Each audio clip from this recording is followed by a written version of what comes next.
के तू भूल जाइहा, अब करिहा न तू इंतजार।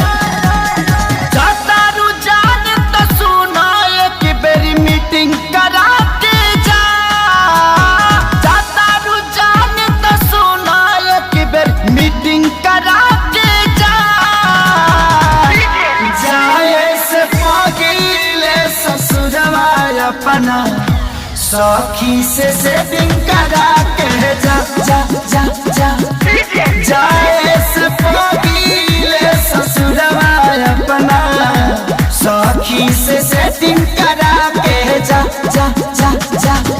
ए जान तू जाने तू जवान से मिलल तो बुझाला कि राशन के परी से मिलल बनी। गलती हो रहा है, राशन नहीं राशन। डिप्रेशन है, डिप्रेशन सिचुएशन।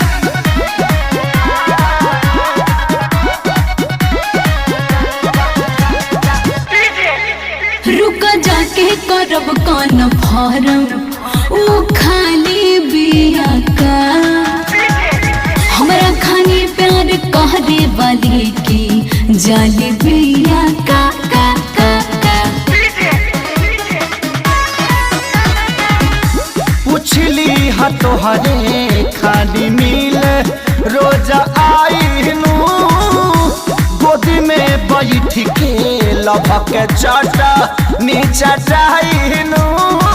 सोझा सोझिलिया के एक बारी डेटिंग करा के जा। सोझा सोझिलिया के एक बार डेटिंग करा के जा।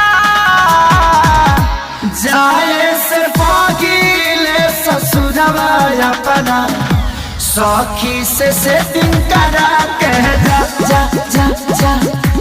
जाए से पगीले ससुरवा अपना सखी से सेटिंग